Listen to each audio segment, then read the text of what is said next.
Hello and welcome back to Underground Pro Wrestling. Pro Wrestling! Underground. You guys just say what I say in reverse now? Is that what this is? No. You say what I say before. Okay, I'm done. Hello everybody, I'm your center of the table commentator, Madhouse. Tonight I am joined as always by my mostly not undead co-commentator, Ava. That's me. And from all the way across the pond, totally a face, it's Camper. Hey, that's me! Tonight counts that we are now 2 weeks away from Borrowed Time, our next premium live event. Where we will... If you take that day off work, if you were working that day and you take the day off work, you would be borrowing your time to watch it. So I feel like that'd just be appropriate. And you should. And you should all be there. And if you're not there, I'll know. How will you know? I will. Oh, okay. I won't test you on that. I just will. Tonight on UPW we have another group of spectacular matches, as we have more qualifiers for both the men and women's Borrowed Time matches, as we see Richie Rivera and Dimitri Kazarian look to try to join the ranks of Big Mike the Reaper Reed and Brutus Knight. Now, who's going on the chopping block to be sacrificed to Big Mike? Okay, I feel like, Big Mike is big and bad and also the Reaper, but I mean, it's a ladder match. The guy's, he's not really much of a high flyer or climber, not like this Richie Rivera kid that we got here tonight. Just backflip up the ladder. I thought you were flipping backwards. I'm not saying it's a good idea. I'm saying he's the type that he would. And then he'll fall to the ground, and the underworld will rise. We also have a qualifying match for our women's our women's Borrowed Time match. As we see Kitty Malandra face off against Angelina Grace. We have a little bit of a feud between the Disciples of Darkness and the Lucha Dragons as they go head to head to see if they can join the likes of Alexia Quinn, the Princess of UPW, and the Goth Queen, Morgan Grimm. We haven't seen the Disciples of Darkness ever since they lost the title of the tag team all the way back in Breakout. Yeah. Yeah, they've been laying low. It'd be nice to see those girls back at it again. Yeah. Going for another shot. Yeah, at greatness. It's nice to see them. I think the last time we saw Angelina Grace, she was contending with the bright ray of sunshine. And Kendi Jordan, a triple threat match, to decide who would face off against Kimberly Cho at Breakout. Yep. Yeah. It's been overdue. I will say, Angelina Grace definitely could use a win here. She's been kind of the consistently the weaker link of the Disciples of Darkness, in my opinion. I mean, every time she gets just closer and closer to that championship opportunity and gets upstaged by the likes of Sunshine Sullivan, by the likes of Kendi Jordan, she's always just right there, but not enough. Well, the odds might just be in her favor tonight. I mean, her opponent, Kitty Malandra, she hasn't had anything specifically, but her group, the Lucha Dragons, I mean, I think it's pretty clear they have been a mess lately. They've been between the shenanigans of Hercules Jimenez, the antagonism facing from Black Blaze, and now possibly the ire of the Lucha Dragons, or not the Lucha Dragons, of Vicious and Delicious. It seems like they're on assault on all fronts. And now having the Disciples of Darkness coming at them too, they can't catch a break. Okay, but counterpoint.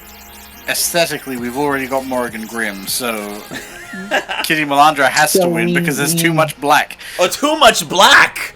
Too much. Too much black?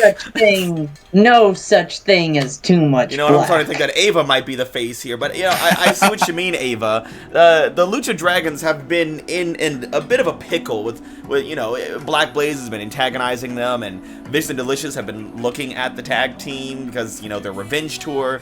Mr. Macho's been kind of caught up, and it doesn't seem like all of them are really on the same page, and unfortunately, Kitty Malandra seems to be paying for it the most. She's, having to kind of... She doesn't have a tag partner. She's in a division all on her own. I can see why she'd be distracted tonight.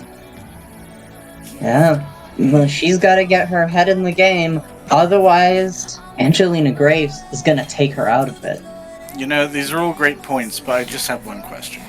Oh, what's that? If I'm the dorky English guy, why is it Mads was the first to say she was in a pickle? Okay, come on. You're both dorky to me. And I speak English. Well, the correct way. Basically the same. The American way. Debatable. I mean, both of you speak English as a first language, so basically the same in my eyes. No. I speak English as a first language. You guys speak English as like a secondary, tertiary language behind whatever bullshit we should be calling American. Anyways, we also have some tag team action. The Varsity Club, Kathleen Kendall and Dylan Whitney, were very heated online on social media this past week after after Dylan Whitney's loss to Nikita Pierce, as Nikita Pierce demanded a rematch from the general manager of UPW, and they said that it kind of felt unfair that the Fabulous Truth kind of whine for their opportunities, for their rematches, for their do-overs, and take advantage.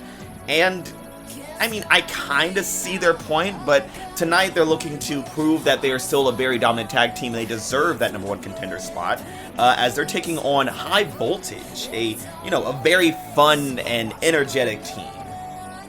Yeah, if they're so fun and energetic, how come I've barely heard of them? Because they're from Ohio. Oh yeah, that'd do it.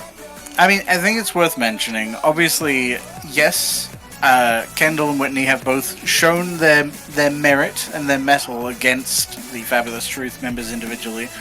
But Fabulous Truth has always come back to win, and they are the champions. Sure, you go toe-to-toe with a champion, that's great, it's very impressive. But if your last matches with them were losses, does it really entitle you to take another swing? Well, what entitles Fabulous Truth to ask for rematch after rematch, keep trying until they get a single win, and then saying, oh, we're done there? Being champions. Oh. This just feels like the exact thing that the Varsity Club has been talking about the past few weeks. Since Tenacity, honestly. Well, say what you will.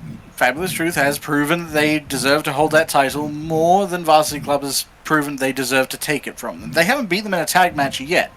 There's nothing so far that entitles them to one-on-one matches or one-on-one victories. This match against Too Cool... High maybe Voltage. It'll give them High Voltage. Right, no, Too Cool, thank God, are not here tonight. Thank God we're not seeing them right now. But a match against High Voltage, I think, is their foot in the door to prove that in a proper tag team match, they are worthy contenders. Yeah.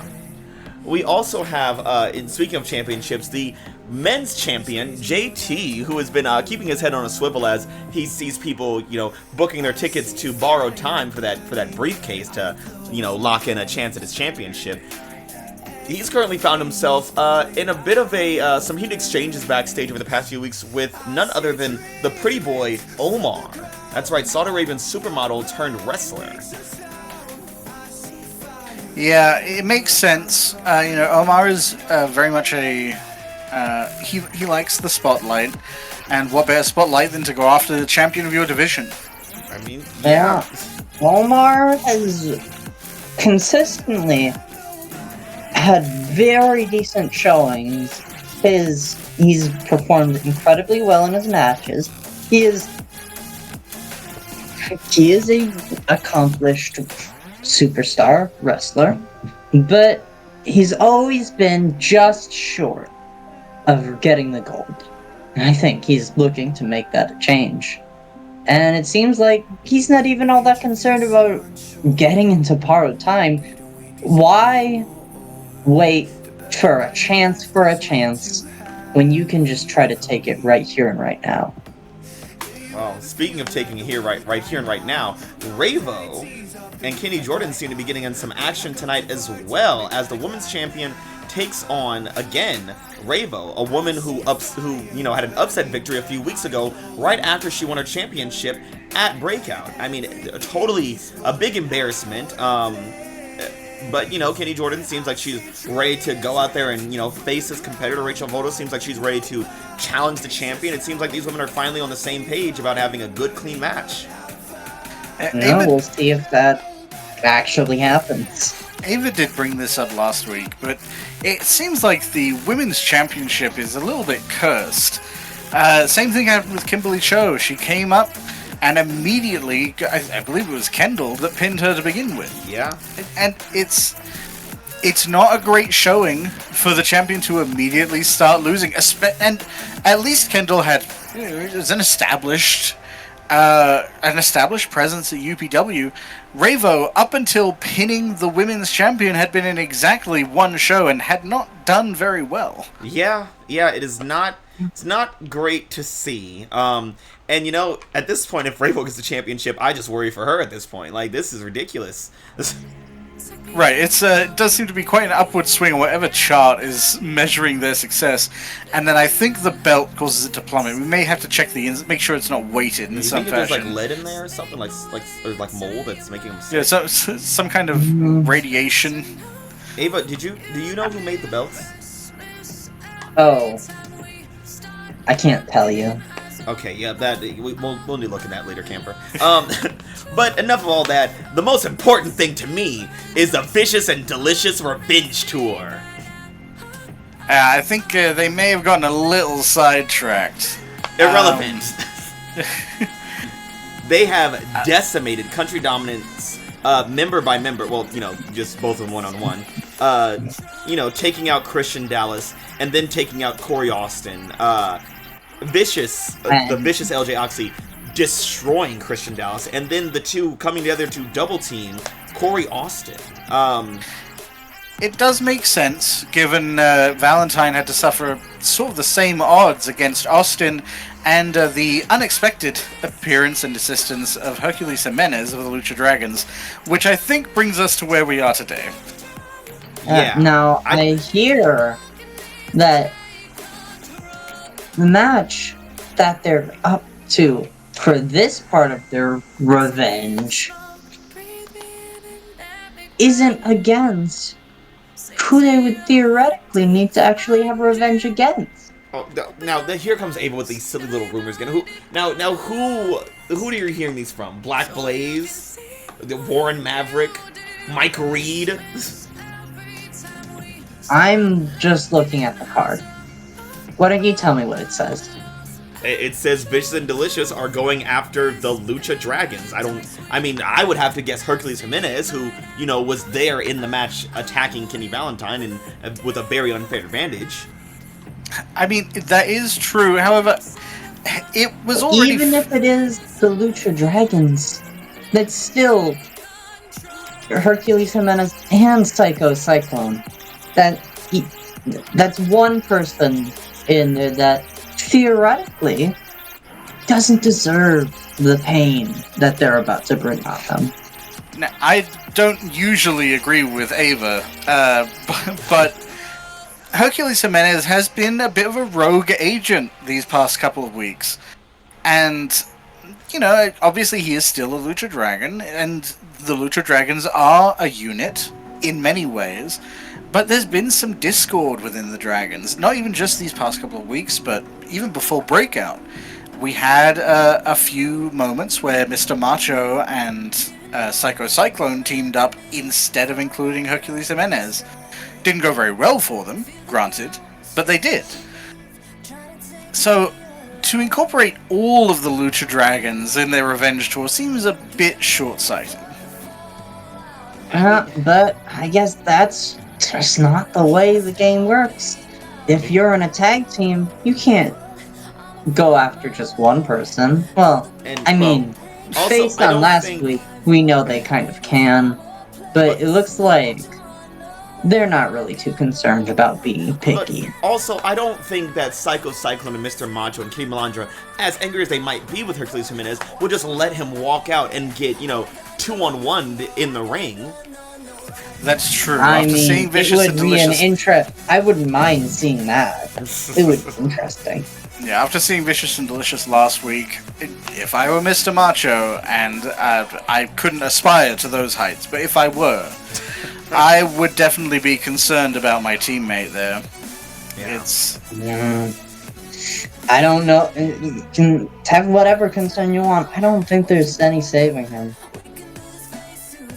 Oh, man. Hercules Jimenez, I'm sorry to say, but your days are numbered. And he might just have to reap what he sowed pretty soon.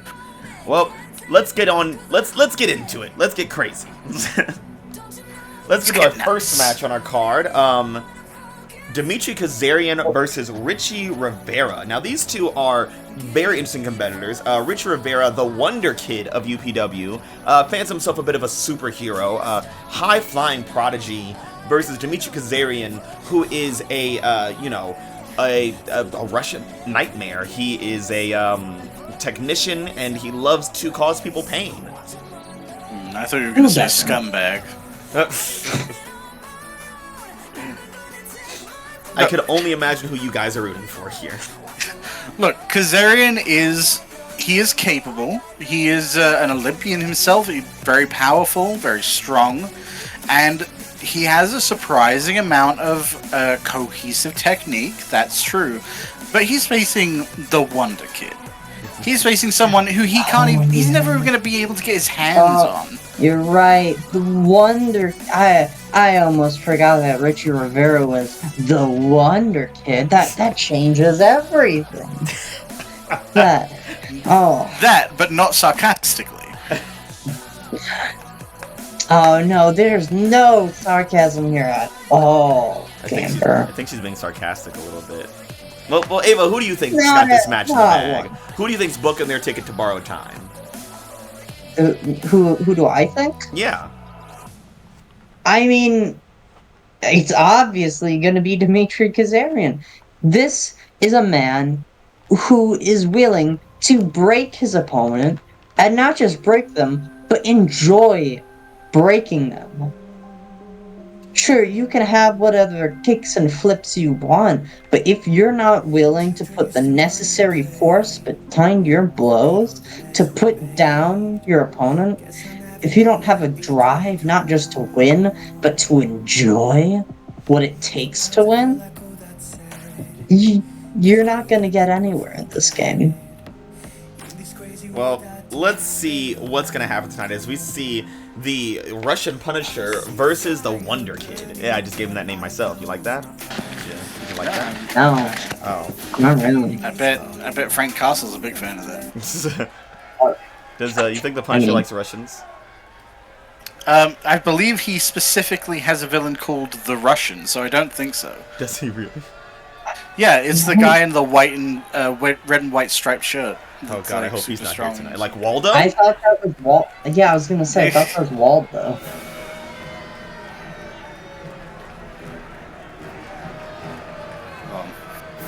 I'm gonna find a picture to put across the announcer desk. It's scheduled for one fall, making his way to the ring from Moscow, Russia, weighing in at 262 pounds, Dimitri Kazarian. Yep, Moscow's own big beefy boy who loves to hurt. This man is interesting. Obviously wasn't in the most recent Olympics because he's been here, but an Olympian in his own right, bronze medalist, which is still a very impressive feat, to be honest. No, technically yes. You're better than most people in the world, including someone called the Wonder Kid. Oh. Well, the Wonder Kid didn't participate in those events. How many Olympics? How many medals does the Wonder Kid have? He was too busy mastering his art. 210 pounds, Richie Richie, And that's the what they all Wonder say. Kid Rivera. Yes, the pride and joy of Madison, Wisconsin. It's Richie Rivera, the Wonder Kid. This kid is great. A phenomenal athlete. A high-intensity performer. Never gives up, hopefully. Also, And we don't have to give up to lose. Fair. also, the aesthetic. You know what I'm gonna say. I Is it love the tassels. Yep, it's tassels. It's always the tassels. Well, Look, he's a mobile kid. He's showing it off. Every movement he makes, he flows. And that's exactly his fighting style as well. He flows, he moves, he's like water in the ring. You cannot grapple water.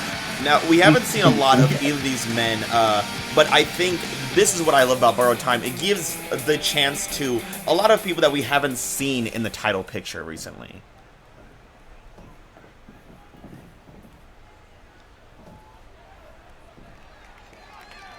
And they're off. And there's the bell. Oh, quick dodge by Richie. Oh, look at that. Ooh. What did I Beautiful say about water? Series of kicks, knees, and chops, and into a DDT. What a start for the Wonder Kid. Can't hit what you can't see and what you can't catch. Oh, already getting the ropes. That is not where I Kazarian don't wants his know. opponent to I be. mean, Wonder Kid looks pretty visible to me. Very much missed that one. Looking more at the crowd than his opponent there. He's got to keep his head in the game. Oh, he's got him in a bear hug here. That is a nasty submission. Literally squeezing the air out of his lungs right now. Oh, an elbow to the ear cannot feel good. Ooh, nice rushing Nice knee. high kick. Oh, facebuster into an early pin. We're going for a pin already. Kick out from the Olympian. Wonder Kid is nothing if not confident, I guess. Nah, I think that was more a mockery, an attempt to anger his opponent. I was going to say a bit ambitious. It seems like he really had a... Oh, my goodness. Tripping him up. Well, seems like all he did was wake a sleeping beast. Quick dodge out by Rivera, Now, but unfortunately this is the issue here that I'm seeing. Richie Rivera is a much smaller man than Dimitri Kazarian, meaning that Richie has to really close the distance with his speed to really get those quick strikes off that he's used to getting. Yeah, unfortunately, I think he's kind of overestimating his reach a little bit, both with his jumps and with his kicks. Oh, what a smart decision rolling out of the ring there. Sounds more like a coward move. Trying to bait his opponent, but getting overpowered there. Ooh. Yeah. Ooh, kicks from Kazarian there. When it comes to strength and durability, Kazarian has a clear advantage. I'm not going to It disagree will with you not there. take him a lot to break someone like Rivera. Kazarian showing off for the crowd. Mocking the Wonder Kid. Now, oh, dropping his weight onto the shoulder there. Oh! Oh my goodness, just stepping over. Oh. Showing how Richie Rivera is nothing but a stepping stone on his path to greatness. I see, because Russians don't understand metaphors, they have to make it literal. Oh, he's got him in a... Oh! Oh! What a slam.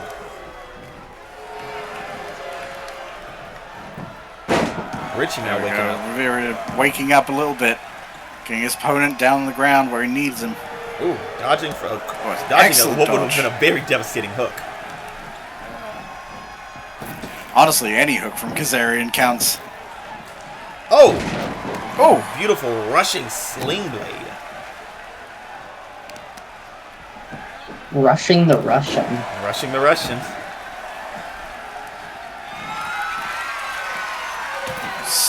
Going up on Leaping top of Rope the now. back Oh! up ropes. Swanton bomb! Going for the cover. And a Two kick count. out. It's pretty quick, though. Kazarian not wasting any time getting back up. Oh, knees up. Rocking him. Don't turn around. Yep, they really got to stop doing that. They don't listen to you. Oh, Every time. Richie still showing his guts. Now, to fight. Rivera able to turn around. That grab. That was Is he going for... Oh, beautiful kick off the ropes. Now, Richie Rivera is a high flyer, really using his agility and his balance. It's just obviously not right now as he's eating the fucking on the dirt. ground. Oh, who's on the ground? Oh, missing that beautiful moonsault. Yeah, Rivera seems very well acquainted with the ground. Stop jumping backwards. I don't think he can hear you. The Wonder Kid might be a bit hard of hearing. Wonder Kid waking up again. That's optimistic.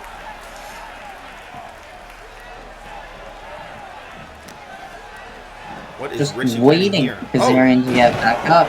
Spinning neck breaker. Twisting him around. Richie seems like he's trying to keep his opponent down just so he can set up for one of his devastating high-flying maneuvers. Yeah, he's definitely being very conservative with his energy here, which makes sense. When you're facing Kazarian, as Ava stated, he has endurance, he has that stamina. You want to make sure that you are conserving your energy, maybe not showing off right in front of your opponent like that. Maria's speed will pay off for him. Oh! Beautiful! Ooh. I don't even know what that was! Kick out from Kazarian. It was a kick out. Whatever it wasn't enough to put down Kazarian. Rivera now just going for stomps. Ooh. That's not going to get him anywhere. The Russian is no longer hibernating. Uh-oh. Scooping him up again. To a sidewalk slam. Ooh, going for a cover. Kick out from the Wonder Kid Kick now. out. They're around about the same level of energy, it sounds like. Now, this Richie Rivera is Rivera- a comic book collector, loves all kinds of superheroes. Yeah, I knew there was a reason I liked it. I could never tell. I got the chance to interview the kid backstage, and he told me about his favorite superheroes. Funny enough, it is iconic in his gear. It is actually two superheroes. The team up of Blue and Gold, Blue Beetle, and Booster Gold. I don't think I've heard of either of those before. Camp, are you familiar with that duo? Oh, deeply. Booster Gold is my favorite. A shining, gleaming smile at every moment. Just like Richie Rivera. Right. Oh, into the post. And also, just like Blue Beetle, manifested and inhabited by an alien symbiote device. Missing the suicide dive there. That's gonna hurt. I think Rivera wishes he had an alien symbiote device. Maybe it'll tell him to stop messing up. Kazarian bowing for the crowd. Oh, I wouldn't have taken that time. Give Rivera plenty. Oh, Rivera, and that's why you don't show off. Now angered. Oh, up to the top rope with ease. Yeah, Rivera has marked angry. Oh, he wants his opponent standing up. I'd stay down. Planning. Oh! Somersault drop kick. Yeah, but if he wants to do anything with it, he's got to get Kazarian back in the ring. Rivera sizing up his opponent, taking his time, getting around. Finding the right angle to strike from. Oh, both men going for a running attack there, but missing. Oh, knees to the face. Oh. Ooh. That's gotta hurt. That'll keep you from bowing down again. Oh, what's Richie doing here? Oh, running senton. Beautiful. I thought it was gonna be a leg drop. That was Going for the cover. Another kick out from Kazarian. And a kick out again. Still is this the Wonder Salt? Is that enough to put away Kazarian? Oh, wow! And the Wonder Salt from Richie Rivera books him his seat at borrowed time. I guess Kazarian just wasn't feeling it today. Yeah, but there is a ladder and possibly a briefcase with Rivera's name on it. Nah, I've said this before. It's gotta be the speed. Sure, power is very important, but if you cannot hit your opponent and they can keep wearing you down, it's only going to be a matter of time before they take you. Wonder Kid Rivera. Wonder Kid obviously elated here tonight in UPW. And for good reason. He is one step closer to a chance at a chance. Yeah, it's a really good matchup for him, too. A ladder match is great. He's light, he's quick. He can get up that ladder quicker than most of his opponents. We're dealing with Mike Reed and Brutus Knight here. They're powerful, and Brutus is surprisingly quick. But Rivera, I think, has the advantage when it comes to just ascending a lot faster and getting his hands on that case. So you're saying that he's a lot better at climbing up a ladder? One of those iconic and incredibly necessary skills in professional wrestling? Okay, well listen, I'm sure he's better than Nathan Perez, okay? I didn't say Nathan Perez. Anytime a ladder is mentioned, I him. unfortunately have to think of Perez. Yeah. A marring mark on the entirety of UPW for years to come. Whenever you think of ladders, Perez's name is not far behind. Unfortunately. I wish it were. Well, next up we have some tag team action as we see the Varsity Club try to prove their worth against High Voltage, a team who's also seeking to show that they have a reason to be here and fight for the championships as well. Now, we have something interesting here. Dylan Whitney is much more the powerhouse between her and Kendall, and High Voltage has a very similar sort of relationship. Mm-hmm. JoJo is very quick, very acrobatic, but her partner is a mass of muscle herself. Oh, this is my goodness. almost a mirrored matchup that I'm very interested to see. Let's take a moment to talk about Jacqueline Troy. This woman is astonishing, a marvel of muscle and unstoppable force. Maybe up until tonight, who knows? I mean, if she was really that amazing, I feel like I'd know who she was. Well, we recently saw High Voltage, in a sense, face off against Fabulous Truth in the past. But one of the members, JoJo, was injured, and the spot was filled by Diamond Diaz. Unfortunately, High Voltage lost that match that night because of Diaz's showboating and flashy personality, and desire to win it all for herself. But yeah, you know, shock horror. Diamond Diaz is not good in a team. But now we have High Voltage back together as they are meant to be, both no longer injured and ready to take the stage. Yeah, I'm looking forward to this. I'm always a big fan of high flyers, but I'm also a fan of technically skilled wrestlers. So being able to see both in the same field at the same time, and finally an opportunity to see High Voltage working together. Cannot wait. Times will be had.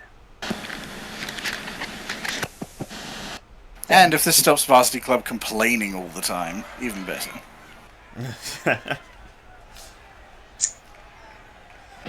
They're valid complaints. Damn, that sigil's back again.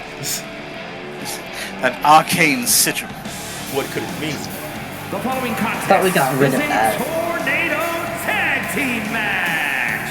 On the way to the ring, the Good Varsity old Club. Tornado Tag Team. It's felt like so long since we had one of these. I've missed a good Tornado Tag Team. A classic. You know, all these handicap matches, all these 2-on-1s, all these singles and managers.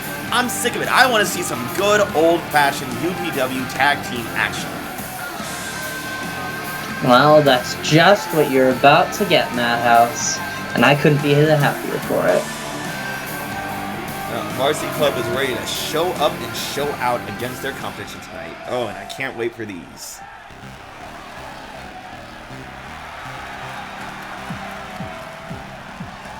Damn sigil. Why is it even there? It's like Black Bolt. It never stops coming back. Wow. And their opponents, High Voltage.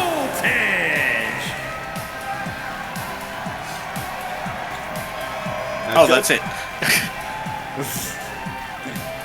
JoJo Hopkins and Jacqueline Troy, they haven't been as vocal on social media as the Varsity Club, but have voiced their concerns about not being given a fair shot at the tag titles. Well, yeah, they haven't been as vocal as Varsity Club because they want to prove themselves in the ring and not on Facebook. And also, you know, we had Too Cool doing their thing, but that's a different story. Yeah, it's a story no one wants to hear.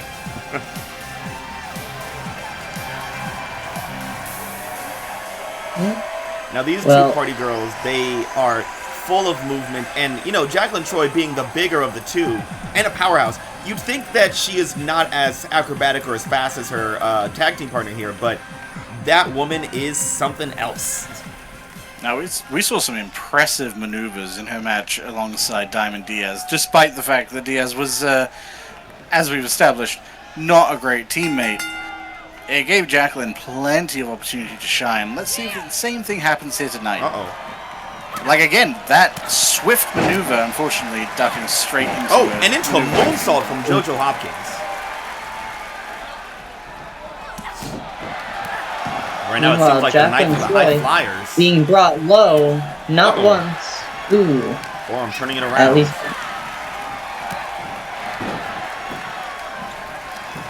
Oh. Whitney getting her hands on Jacqueline. Well, trading off a quick opponents. cover. And a quick kick out. Pick out on one. Now, Varsity Club, they don't see High Voltage as, like, legitimate competitors for them.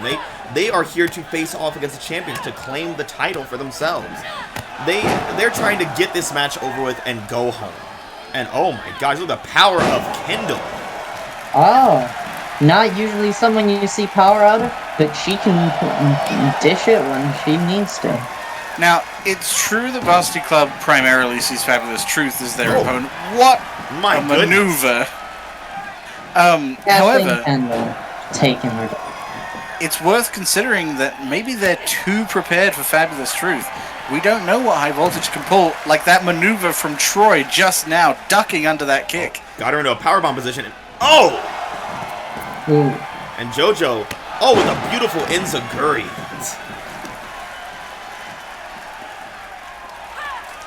DDT on the outside. Jacqueline Troy is going to be feeling that one later. Kathleen Kendall running circles around Jacqueline Troy. Meanwhile, JoJo, getting bested in the ring there as Dylan Whitney's fighting out. Tried to go for a jumping strike. Instead, got a knee to the face. Speaking of a jumping strike, that shotgun knee power. JoJo's in a bad spot here.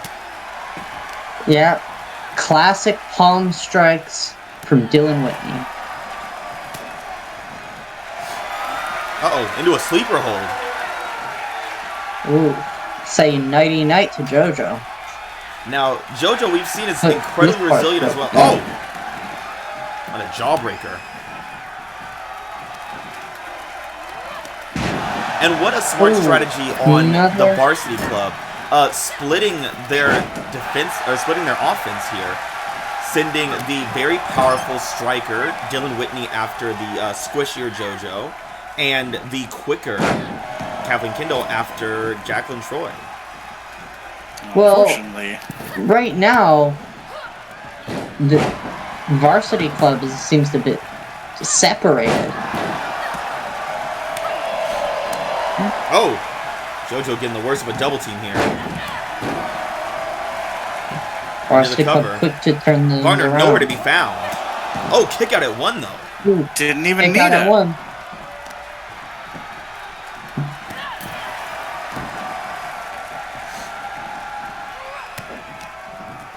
And now they're doubling up on Jacqueline Troy over here. Ooh. Cover on Troy. Beautiful flip. Referee doesn't know what to look at. Hopkins. And another quick kick out. Ooh. That knee drop. High Voltage showing that they are going to be harder to put away than Varsity Club originally thought. Yeah.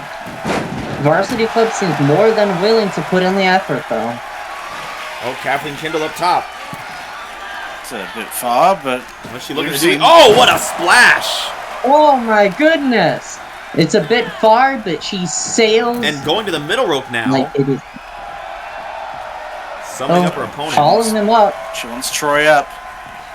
Showing Dylan helping Hopkins realize. Oh my god, what a DDT from the middle rope. JoJo now alone, trying to fight out. Trying to keep the momentum for her team. Oh. Yeah, things are not looking good stunner for from high the voltage. springboard.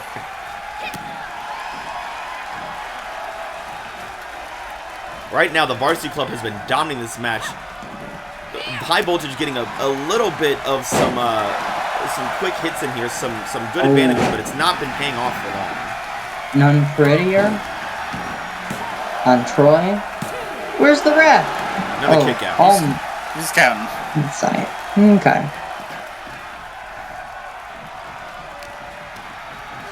Oh, I think I know what Dylan Whitney's setting up for here. Oh, so does Jacqueline Troy. Meanwhile, JoJo Hopkins. Oh, fighting out getting there. Whoa. Oh, Looks like high voltage is back turning on things top. around. Going in for the pin. Kick out at 1. And a kick out on 1. Yeah. Another reminder, Dylan Whitney has incredible stamina. Yeah, trying to take on Whitney just by yourself and that quickly, that is optimistic. Where is Troy taking Whitney here? Sending up on the ropes. Oh, what a hook. Oh, just tossing her over. And then... Oh. Get me between the ropes. Oh, just tearing her up. Vicious combo. She has nowhere to go. And punches trapped up in the ropes. And one final kick to the spine to finish it off. Well, her partner with a sunset exercising. Oh, now High Voltage is taking back the reins of this match. Let's see how long they can hold on to them. Oh, it looks like they've got Kendall between the pair of them. It seems like you can't really decide on what's new here. As Jacqueline Troy is blinded, seeing red right it's now. It's not easy. It's 2-on-1. The odds are against her. Oh my goodness! Right into an elbow. And she's got to roll out of the ring on that one. Completely fair maneuver. And now they're dancing. These girls are partying and going crazy. Yeah. Might be celebrating a bit too soon. Oh, JoJo from the top rope, or from the springboard. Taking out the recovering Kendall. Whitney yeah, that's some familiar Whitney power behind that punch. Whitney with those vicious strikes that we've known her for. JoJo now trying to get into the same routine, but Whitney's aware. Turning her attention back to Jackie. Yeah, look at her targeting system.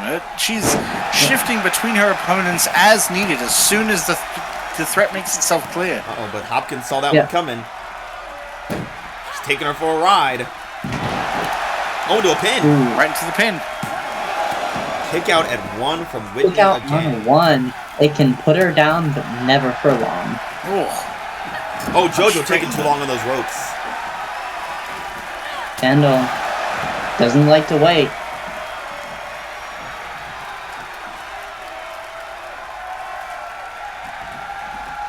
Oh, JoJo waking up though. Oh, and both of them at the same time.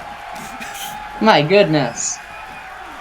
The synergy. Standing Spanish fly. High voltage. Alright.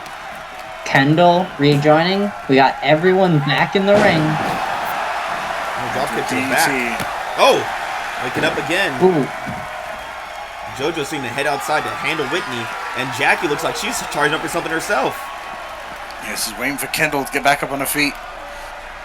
Oh, what's JoJo doing out here? Dancing. Good reaction. Oh, but caught again. Well, hip drop from JoJo outside. And, kick. Oh, another kick. Oh, another kick. My God. Another kick. Practically capoeira. Whitney tossing Hopkins all back in. Looks like she's set up for an unprettier here. Second one tonight. Oh, and now Jackie getting the worst of the double team. Kathleen going for the pin on JoJo. Kathleen going for the pin. Kick out on 2. Very near fall. JoJo's definitely wearing down. Put away perfectly. Everything was right where it needed to be, but it just wasn't enough to put away JoJo. Well, it looks like They might not be at the end yet, but here. Varsity Club is not showing any sign of flagging. They are ready to take this for the long haul if they need to. Uh-oh, JoJo better wake up now. Oh, cross body. Oh. Clearing the ropes. Hopkins still fighting back, but it's 2-on-1 right now, and Jackie looks like she's trying to recuperate from what could be a concussion right now. Ooh. She better recuperate What fast. is she doing? Oh, it looks like she's trying to seduce Whitney with her wiles. I don't know what she was doing there. I don't think it's working. We don't know how Whitney expresses her affection. Oh, but it looks like... Oh, what's this? Oh! And look at JoJo outside. Oh, knees to the face there. Oh, Whitney's back up on her feet real quick, though. And Jackie's ready to put her down again with a spinning... Oh, what was that? It almost looked like it was going to be an Alabama slam, but then she just went fucking crazy. Whatever it is, went into a cover.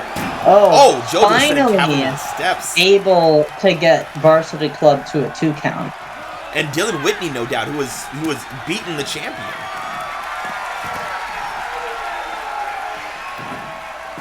What a stunner! Into another pin. Could this be it? I can't imagine so. Whitney is... Yeah, No, Whitney is an Whitney absolute kicked out. tank of a woman. JoJo giving a series of standing moonsaults to Kathleen Kindle. High flyer versus high flyer outside. I think obviously a lot of people are paying attention to what's happening in the ring, but I think what JoJo is doing might be their path to victory here. Working down Kendall while Whitney is being worn down by her partner in the ring. All they need to do is get Kendall in once she's worn down enough. She is definitely the more vulnerable of the pair. Oh. Whitney coming, trying to recuperate in the corner. Oh. Finding her feet. Oh, man, just a series of reversals from all women inside and outside the ring right now. Kathleen Kindle Some kissing incredible the barricade. displays. Jacqueline Troy hitting those Launched into the turnbuckles. corner. Oh, it looks like we're going for some sliced bread. Time to make a sandwich. Oh. Taking her down. but JoJo not getting going in for the position. pin. Oh, Someone instead trying to put on the hurt. JoJo again alone. Evading a strike, but right into Whitney's arms. ooh. Slipping out of the Vicious ring. stomp right on the Varsity face. Club has Jacqueline Troy alone in the ring. As Dylan Whitney is just brutal right now. Oh, God. Taking out Ooh. JoJo. This could be it. This could be what Varsity Club needs. Dylan Whitney's got her in the corner again for some sliced bread. Uh-oh. It could be over right here. Yeah, That's it. Going for the pin. And Yeah. Varsity Club And there it is back is. on top. Obviously a bigger fight than what they thought. Bigger fight. But I think that they very clearly showed that while they might be in the same division as High Voltage, they're in a different league. There were a few moments there where it was looking a little iffy, but I think maybe this is just a lesson to Varsity Club not to underestimate any of their opponents, whether they're wearing belt or not. And look at those gal pals, those close, good friends. I mean, I don't see why that's important. I mean, they're friends. They're good. They're very close, good friends. I heard they're Yeah, roommates. they're good partners. Yeah, I think they are roommates. Tag team partners. Man, they're roommates. That's fine. Well, nothing to dig into there. But yeah, I mean, if I was Fabulous Truth right now, I would kind of keep my head on the swivel. Varsity Club looks like they're coming for blood. They're trying to fight their way back up those ranks. And honestly, with High Voltage out of the way, who's left to stand up to them? The Disciples of Darkness? Too Cool? Like, who are they? No, Well. the only thing standing between Varsity Club and Fabulous Truth is Fabulous Truth. Now, I'm obviously not a fan of the Disciples of Darkness. I think they're untoward and cheesy, but let's not put them in the same league as Too Cool. They're not that bad. Well, let's get to our next borrowed time qualifying match. Speaking of the Disciples of Darkness, we see Angelina Grace of the Disciples of Darkness, who will be accompanied to the ring by her teammates, or her coven mates. Coven? Which mates? Which friends? Coven? I think it's just her coven. Her coven. We've Selena Niles and established this Taryn already. Ray, the tag team of Disciples of Darkness. And she'll be facing off against Kitty Malandra, who will be accompanied by none other than Mr. Macho of the Lucha Dragons. Yep. Supportive man, making sure that his dragons are well taken care of. And I'm sure he won't be throwing chairs in the rings like some people. No, he probably will not. Everyone just keep an eye on the lights, keep an eye on the under the ring, make sure that the And Disciples on of people's Darkness are playing fucking by the venom rules. glands they apparently have in their mouths. They're allowed to use those. I don't see what the problem I really is. don't think they should. I really think that should be against the rules. I'm pretty It's sure not. ranged projectiles are not allowed. That's why certain people here are not allowed to throw Hadoukens. Wait, there's someone who can throw a Hadouken? But yeah, of course. The Dragon just Warlord. Oh my god, no, he cannot! I mean, if he could, of Agent Yamamoto. the only thing holding him back from doing it is himself. There's nothing in the rules that says you can't throw out a Hadouken. Whatever Agent that Yamamoto is. is not an anime protagonist. He can't just throw out fucking spirit guns and Kamehameha blast. Like, that's not a thing he can do. I don't know what any of you're right, those things you're right. are. You're right. He can't do that because he holds himself to a higher standard than some people. Oh my Like a coward. I'm sick of talking about Agent Yamamoto. Let's talk about these women that are coming down to the ring next.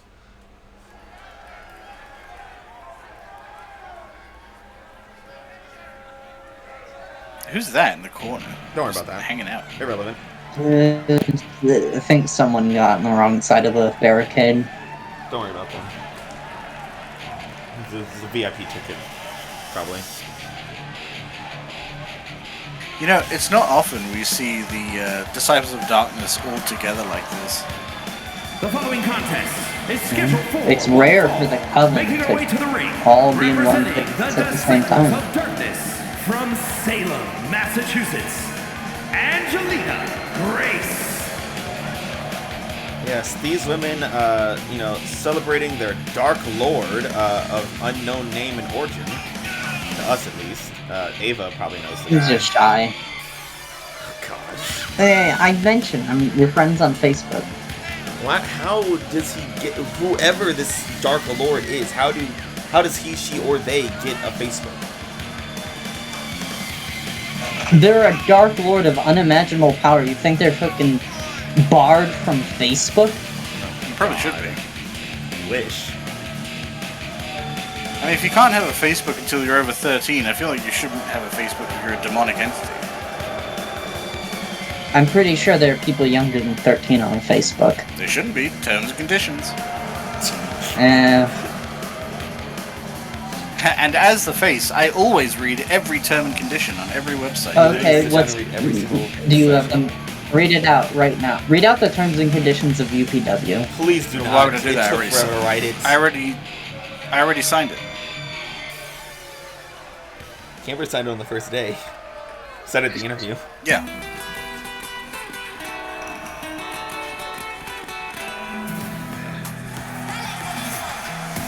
That's not. Oh, there she is. It's just being. Yeah! Yeah, the Lucha Dragons are hyped And tonight. accompanied by Mr. Macho, representing the Lucha Dragons from Havana, Cuba, Kitty Malandra. Kitty Malandra, you know, Now this.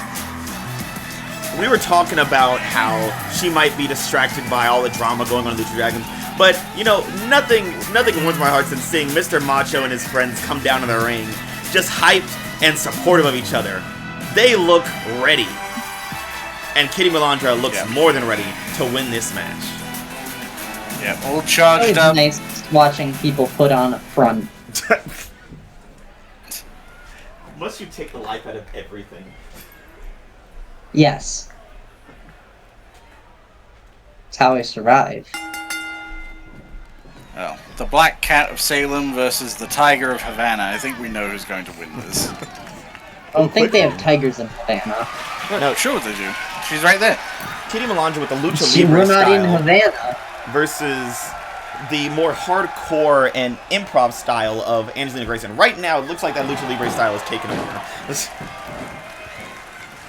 Well, let's not get ahead of ourselves. The match is just starting. Oh. The cat pounces and kicks, apparently. And Oh, one right more time. Back down to the... Yeah, launching her to get her head up and then kicking her back down to the canvas again and again, putting her in her place. Grace waking up, fighting Angelina showing a little energy back. Supportive teammates looking on. That's all they should be doing.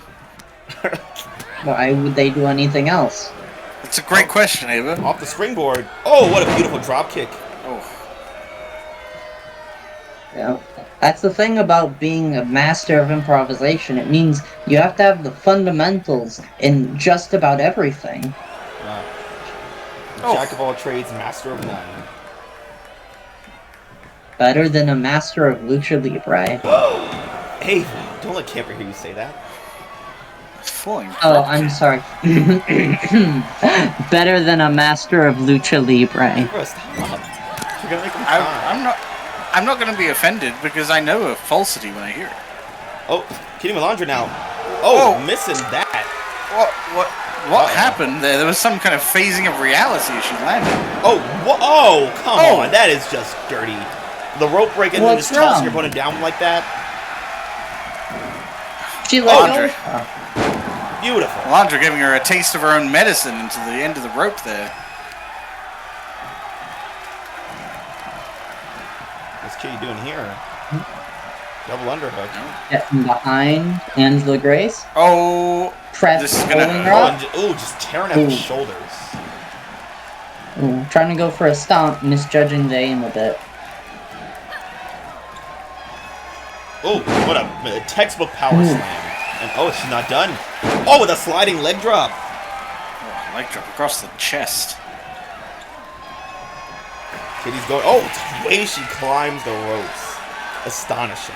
Angelina Grace just laying there until it's time to rise. Uh-oh. A classic Don't Lucha do it. Dragons jumping back within a crossbody. Into a pin. Is that it? No. Not even Kick close. out on one. It'll take way more than that to put away Angelina Grace. Oh, cheeky kick to the head and a hammer Kitty strike to the Malandra, back.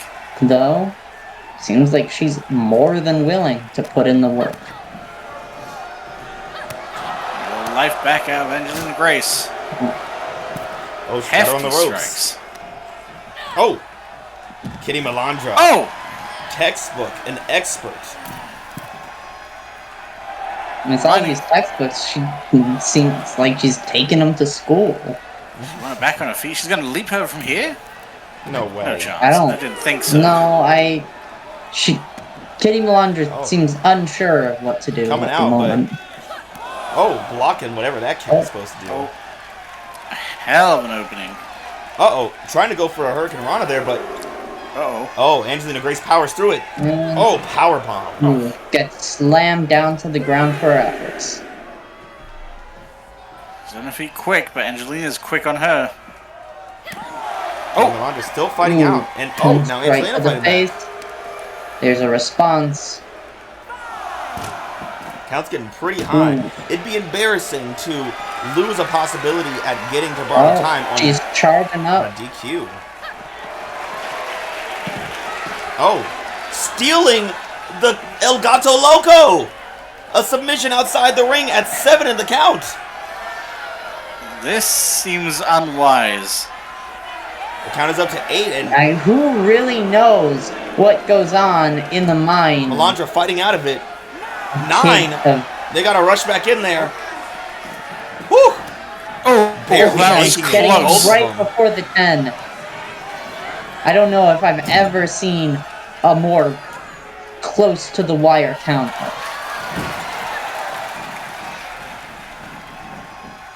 Malandra now charging up. Whoa! Oh, showing off her skill in acrobatics. Ref trying to get out of the way there, and oh! Oof. Going for a pin after all that.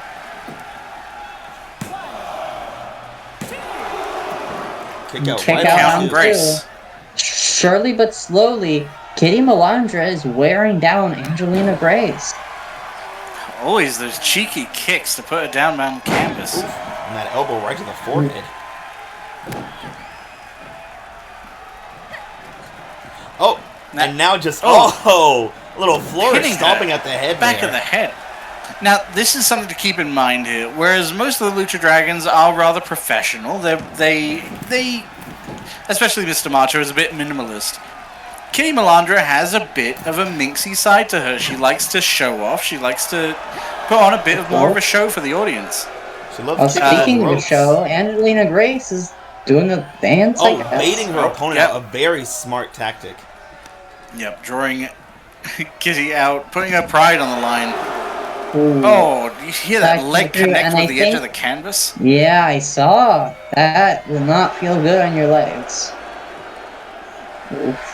Oh, Once again, Kitty taunting Malandra her hyping herself opponent. up. Her opponent just taunting right back. Oh, wait, what is Taryn Ray doing over there?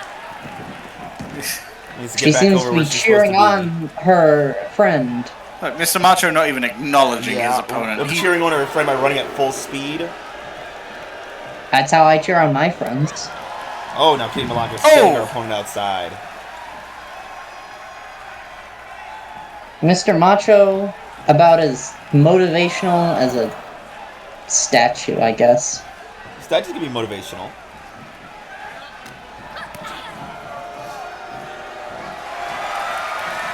He gives me... what is this? Oh!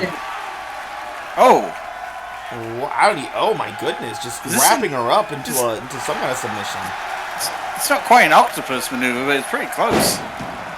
A squid. Who doesn't seem to do much work, though. Yeah, it's the old Kraken. Cat's Cradle. And the silver spoon. Oh, face buster. Now going for a pin. I mean, we haven't seen her attempt to pin Malandra yet. This has been Oh. a pretty tiring match. 2 count. Oh, and She Grace throwing a seems bit to of a think temper that she had tantrum it in the there. bag there. Furious. Either that or she has some very deep mind games going on. Not sure which. Oh, and now just slamming Malandra's face on the mat. Ooh, speaking of her face, there's a boot right to it. Oh, and then a knee. Seems Busting dedicated into the face. to smashing in Kitty Malandra's head. Oh, what's she going for here? Oh no! It looks like she's got that one locked in. The dance macabre. Hanging in there. Kitty trying to fight back, trying to fight out of it, trying to prevent herself from giving up and She made the crucial mistake of facing her toward Mr. Macho, inspiring her. the audience can't see this on the camera, but we saw Mr. Macho banging his hands on the apron, chanting at Kitty Malandra to keep fighting, never give up. I Looks like didn't she's see taking that. those words. Oh, leaping over her opponent once again. Oh, and a kick! Oh! Turn her around. It's like it only grazed her there, and oh, another drop kick from Grace. Kind of walked right into that one. Oh, jeez, what an elbow. And Grace now going up top. Do a little high flying. Physicality in her opponent. Way up. Oh, leg drop. Ooh. And do a quick Looking cover. like Sadako up on her. Uh-oh. Is this it? That was a lot of power. Oh, Oh, near fall. that was close. But Kitty Malandra manages to kick out Angelina just in Grace time. growing angrier and angrier, more frustrated, just losing her focus in this match right now. Oh! Oh! What a And that might super be her hit. That'll crucial make you lose mistake. Focus. Uh-oh.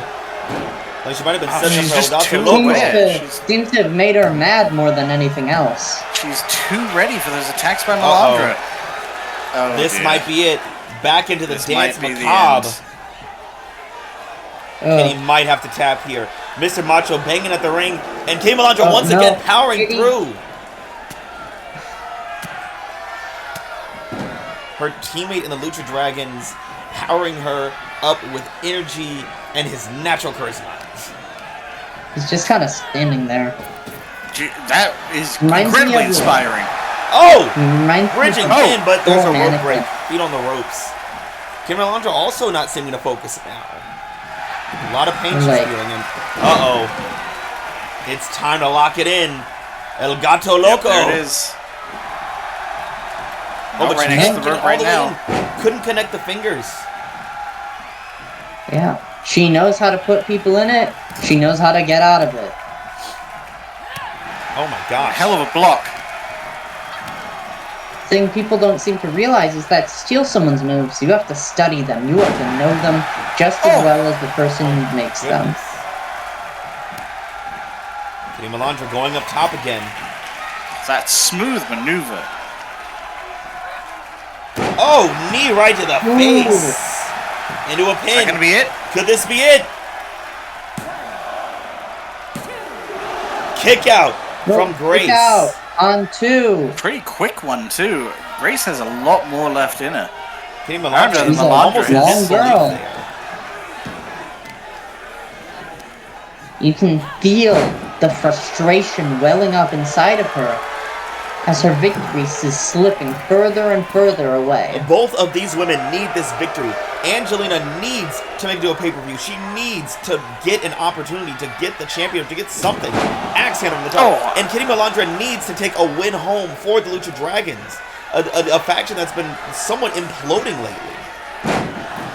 Both of them are willing to do whatever it takes to achieve victory. Both of them are willing to put in their all for this chance at a chance. Malandra slipping out of the ring. Probably a good move if she can get some Uh-oh. recovery Oh. here. Ooh, Not great there. or not, putting her right in position for face against the rope. Angelina Grace letting the Angelina count Grace build up. just stalking, Taking waiting, her time, catching her watching. breath, soothing herself, praying to her dark lord. Malandra struggling to her feet. Seeing her opponent And as starting she to get does up. so, Oh! And she puts her right back down. ooh, an armbar. It's wearing her down. Waiting for her to recover just a little bit, and then breaking her. Oh! Who's that? Ooh, Why is Taryn Ray coming over You here? What's she Malandra? doing? Ref sending her she's back to her cheering side. on her opponent.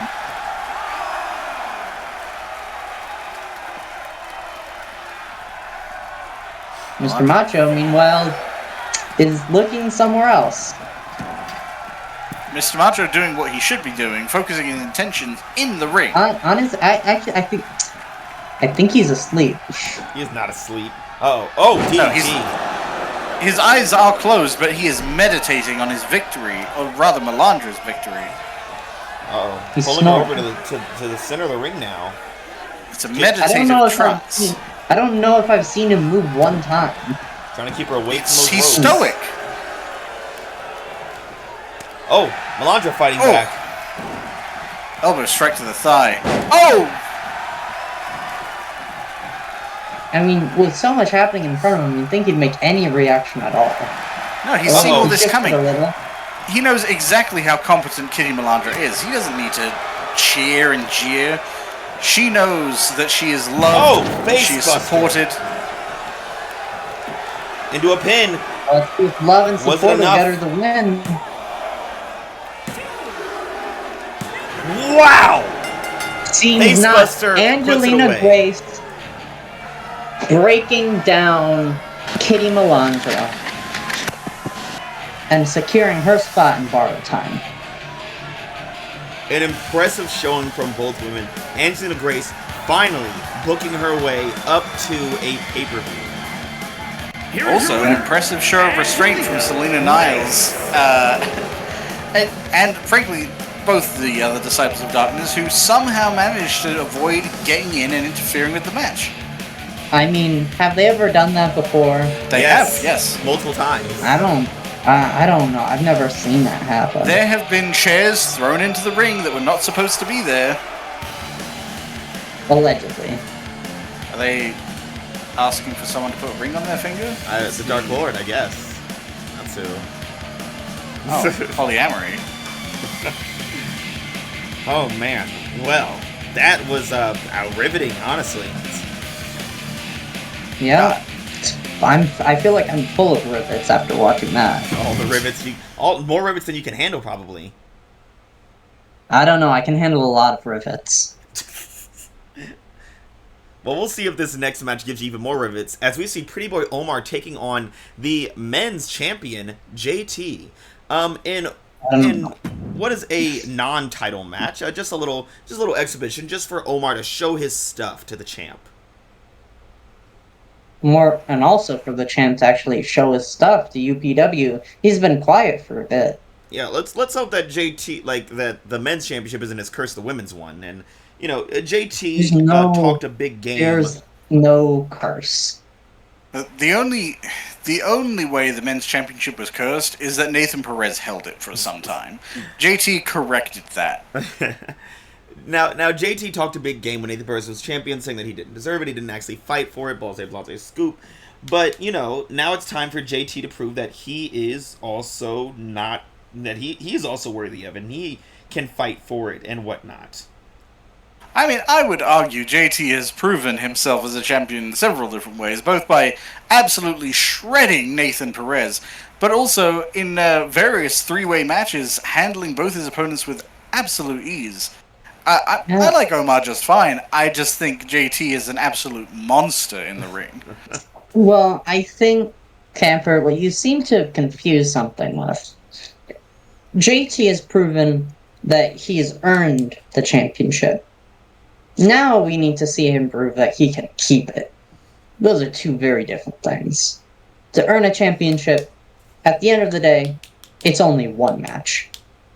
To keep it, you have to win every match. Like Cassidy Graves. Who Who Well, for some reason hasn't been on the show. I mean, he's been fighting and doing his thing, but let's see what's going on here. Oh, JT, an honorable champion. A little slap. I don't know. JT letting his emotions get the better of him. It almost seemed like JT was trying to play a joke. I mean, we know JT's a bit of a jokester, a little bit of a class clown at times, but I don't think Omar really took it with much of a laugh there. No, for Omar, this isn't just a game. This is a lifestyle for him. Just as important as his modeling career was when he was doing that, this is his life. And he obviously wants the champion of all people to take it just as seriously as he takes it. JT is a pretty smooth guy. I mean, Oh my god! Drawing blood and just keeping it going. Omar is relentless right now. I've never seen him like this. The pretty boy's got a dark side, apparently. JT now fighting back. Now, unfortunately, that dishonorable maneuver from Omar may have been the end of him. JT does not react well to people who act dishonorably, as he showed with Nathan Perez after that betrayal right before Breakout. Oh my goodness, this is I didn't expect this match to get as gruesome as it did already. I mean, I guess this is the time for a JT to stop playing around and start taking things seriously. Not everyone is going to be his friend like he mistakenly thought Nathan Perez would be. And tonight, how he thought Omar would take part in his little joke here. Now, I mean, having blood drawn in the first 30 seconds of the match is unprecedented here at UPW. I mean, I'm glad Cassidy Graves in here. Blood makes that guy a whole monster. Apparently JT has picked up some traits. Omar trying to rush into something there. Oh, still waking up. Managed to catch him, but unfortunately Omar let this in his own way. Some power. Oh my God! Whoa! What has gotten into Omar tonight? This is... Oh, stomping at the fingers and kicking the arm. No, it's very clear that Omar is looking at the champion, and he does not like what he sees. I mean, Omar himself made it quite clear that he didn't exactly think that Nathan Perez deserved to be a champion. I don't think he sees that JT deserves to be champion either. I mean, when we think back to it, the inaugural championship, Omar was a part of that matchup, distracted by Sean Smith or Shane, as Nathan Perez climbed the ladder and took the title. And, you know, later on, we saw Omar dismantle Shane with ease. And here he is back again to take what he believes is rightfully his position as the champion. Well, JT is disabusing him of that notion at the moment. Just absolutely, relentlessly beating Omar on the outside of the ring. Breaking the form across the face there.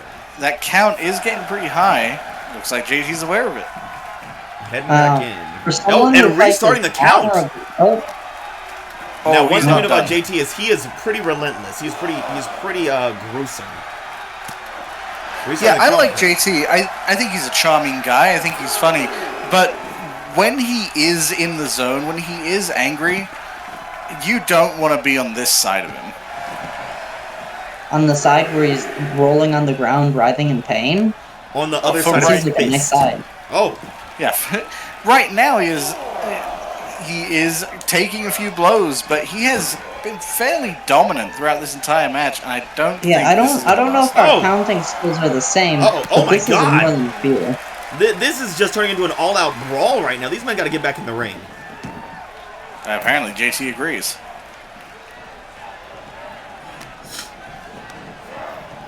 JT back in control off the Irish whip. Oh, went for a super kick with Omar dodging it. Take the champ down. He's quick to get back up and then get knocked down.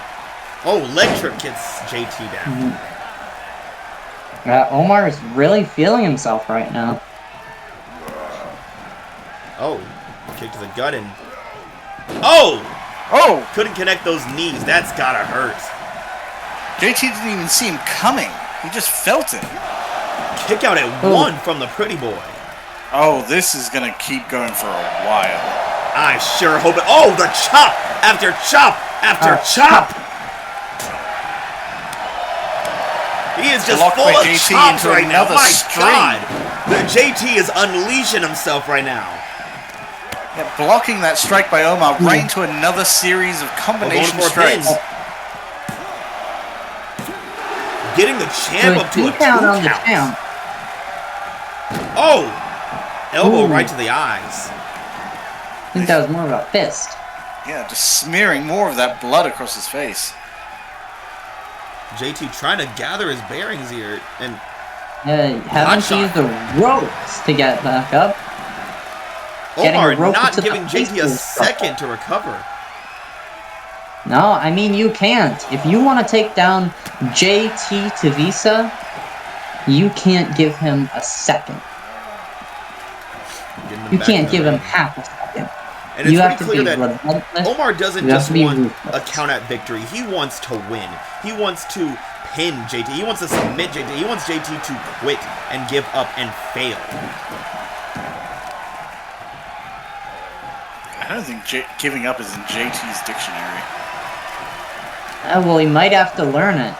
And this match is looking to have a gruesome end. Oh, JT fighting back again. Oh, a smack. Oh! Hook to the face. Send him into the corner. Uh-oh. It looks like he's setting up for the Samoan spine buster here. Oh, man. I love it. Samoan spine buster. Could that be it? Into a pin. Near fall from Omar. Right back on his feet. He's not in disbelief. He is just ready for the next series. Oh, but it seems so is Omar. So is Omar. Omar turning things around. What's he going for here? Oh! European uppercut off the middle rope. Now Omar up to the top rope. Calling him up. Oh! Full extension of that axe hammer. My God. Oh my God. Another kick out from JT. Kick out from JT. Blood across Omar JT's practically face. in disbelief Uh-oh. at how the champ is taking this. Is it Valentine's Day because someone's cooking up love potion? Number 9! Number 9! Going for the cover. This could be it. The champ could be out right now. Pretty close to the rope, but it doesn't look like he's within range. Shoulder up from JT. Ooh. Omar thought that was Even it. after all that, JT is still in it. And Omar is still willing to push him down even further. Punch after stomp after punch after stomp after neck snap. Omar has proven himself time after time in this ring, and he is looking to prove himself again. Oh, senton from the top rope. JT's struggling to get up off the canvas at this point. Building up his momentum. Uh-oh, he's setting it up again. Trying to get another love potion ready. Oh! Spiking the head of the And he mat. gets it off. Is that Going it for for the JT? pin. It is! It is! Omar pins the champ. My goodness. You know, that was an impressive display, but I think it's going to be marred by the fact he got an early strike on the champ. I think the champ might have dropped the ball here, coming into it thinking this was like a friendly competition. I mean, we can't all be Cassidy Graves now. Omar isn't here to make friends. He's here to win, and that is exactly what he just did. What a showing from the pretty boy. And I think the champ has a lot to think about, as Omar has made it clear that they are not friends and he is coming for that title. Well, if Omar gets a shot at it, hopefully next time it's without trying to take a cheeky shot at the champ's face right before the bell rings. And let's hope that JT's, temper hasn't been stirred too much, that it keeps him off his focus. Yeah, that's honestly the thing I'd be more concerned about in Omar's position. We've seen when JT has a sort of righteous fury that he can be a bit unrelenting. I feel like drawing blood that early may have set him off a bit, but losing a match? I don't know. I wonder if that'll offend him as much as Nathan Perez's just holding the title. He's looking very much like Nathan Perez himself. Omar won that match fair and square. Well, besides the smacking the dude in the face before the bell rung. That honestly was great. But really, I don't think it contributed a whole lot. All that was JT reaping what he sowed. Well, next up, we're going to see Kenny Jordan and Rachel Votta go face-to-face. Rachel Votta knocking off Kenny Jordan after on their show after Breakout, and Kenny Jordan kind of meeting Rachel Votta in the ring last week, holding her championship in the face, making it clear that she wanted that rematch. She wanted to prove that it was just an upset, it was just a mistake. Kenny Jordan is here to stay. She is the champion. And Rachel Votta just happened to be some girl who got lucky, I suppose. But, Rachel Votta also proved herself last week against Lee the Lunatic. Not an easy person to defeat. Yeah. Is Rachel Votta, does she have skills, or did she just get lucky twice? Oof. Well, it's hard to get lucky twice. Her maneuvers, her dancing history, I think, contributed a lot to her mobility in those matches. Yeah, I have to say, Votta already in the ring. Oh, here's Jordan. She looks a little relaxed here, and what's happening? It seems like she's calling not someone coming out down to the ring, and is she not fighting tonight, or? She should be. She's on the card. Oh, wait a minute. Where oh my God! It's Beretta Stone. It seems like things changed last minute because Beretta Stone is the one to take on Ravo.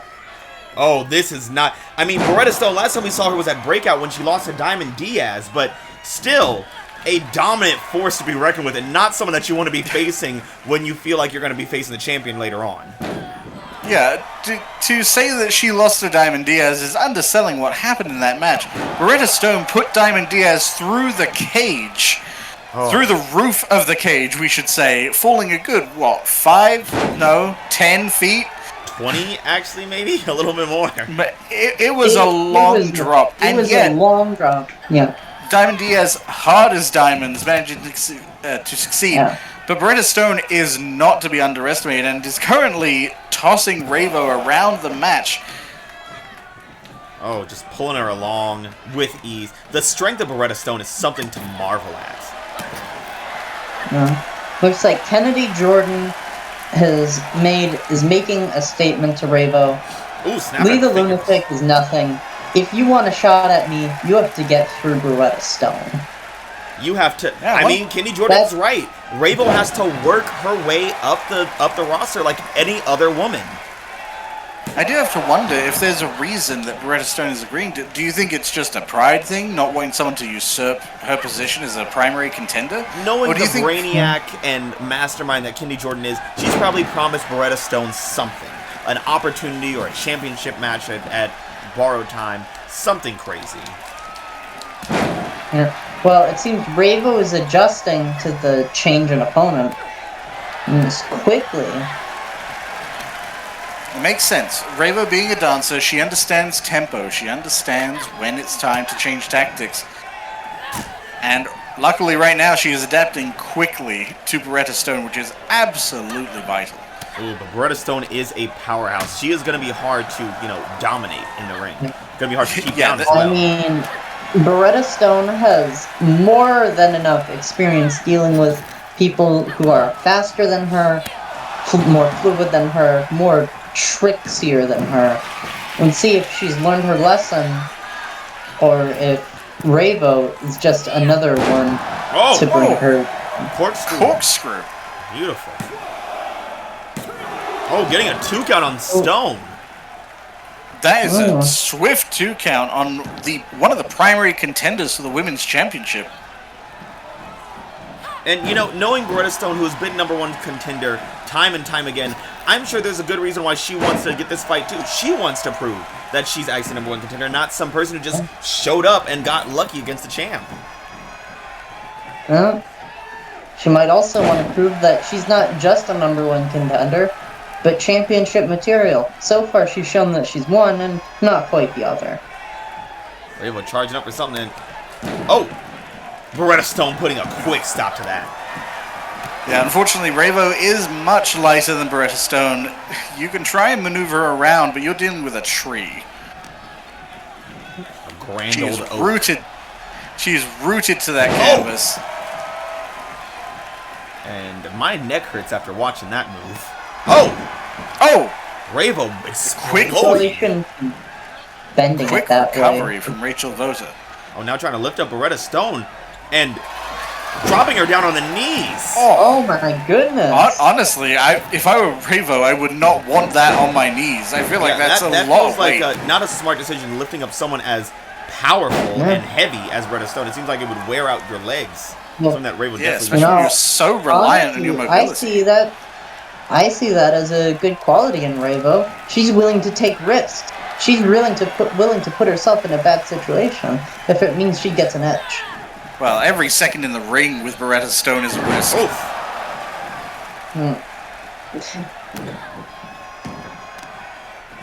Now Ravo dominating it. And Beretta looking to turn that around as soon as I say it. I think she can hear you. Yeah, it's all about Beretta Stone getting her feet. Oh! Did you see that maneuver? That swift spin. Oh, a swift spin on her own there. Beretta Stone. Oh my God! She's so fast. Before I can say one thing, she's already doing another.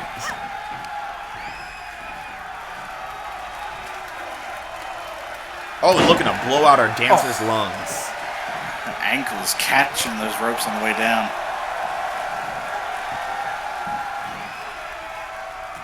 Oh, Beretta Stone. Ravo, the very intelligent, tricking her opponent, thinking that she was going out of the ring and baiting her right back in.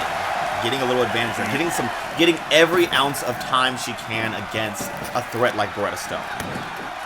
Yep, getting that combination of attacks, going for the midsection, going for the lungs, the ribs, the kidneys, anything she can to try and wear down Beretta from the inside, because you're trying to break through essentially a stone edifice. Shoulder up. Ooh, another 2 count. Same count as before. Beretta Stone is not letting herself go down that easily.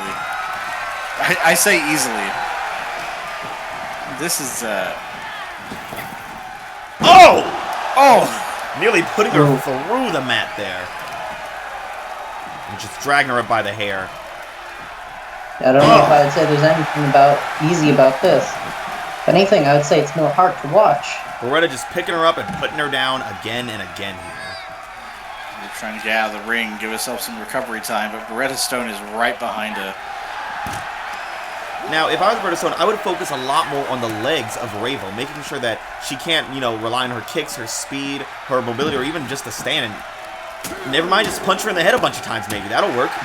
Yeah, I mean, that is a universal weakness. I'd have to say, Madhouse, good thing that Beretta Stone isn't you. Because if she was, she'd have less of a chance of winning. Beretta Stone now just becoming unhinged, doing a little dancey dance there, but just unleashing on her opponent. Count's getting a little high there. Yeah, she seemed to want to just wait and watch for a bit. Maybe she's trying to get that count up. Yeah, I mean, if she does have an agreement with Kennedy Jordan, her winning isn't necessarily the point. It's more Ravo losing. Now Ravo trying to get back into the ring there. Smart decision. Very swiftly slipping away from Stone. And then waiting for her opponent in the ring. Series of combos there from Ravo. Right up against the rope. Oh, what a chop. Getting the leg up and, tearing at the ankle and the knee. Beretta Stone limping her against those ropes. Oh, working at those fingers again. Working on the bits of little pain, that very acute, sharp pain. That was a kidney strike from the... Oh, a spear into the corner. Is this going to be another? The handspring, another spear. Another spear. Bringing her down off her feet. Her signature speed, putting every bit of weight she can into... But missing there. Oh, and eating a knee right there from Beretta Stone. Rolled into a recovery, but Beretta Stone right behind her. Yep. Reversal after reversal. Oh my goodness. Uh-oh. Wait, what happened here? Uh-oh. Beretta Stone is... Uh-oh! Oh, this might be it! Going in. She's got her in it! The bombshell! Bombshell! Right into a pin. A kick out from Ravo! No. She escapes the bombshell! Beretta Stone unhinged now, just stomping away at her opponent. What's this? Beretta Stone going up to the top rope? Oh my god! See this. All the way up, beckoning her opponents. Oh, axe handle. Right to the skull. Right off the top rope. Oh, big splash from Beretta. I don't know what happened to the lights there, but I'm sure Kenny Jordan might have something to do with it there. Oh my goodness, and just stretching her out and letting her fall. Beretta Stone is now taking complete control of this match. Absolutely dominating. Oh, what is she going for a submission here? Oh, into a nasty Boston Crab. Oh, it's close to the rope, but I don't think close enough for Ravo. Ravo's can't really reach far enough, but she is fighting back those powerful, powerful legs of her. Beretta's unable to really, cinch it in there. Oh, Ravo reversing into a pin. Oh, my. Near fall. Ooh. Oh, right back on her feet, though. Almost falling to some more tricksy, wily maneuvers. Ravo now charging up. Tripping up Stone.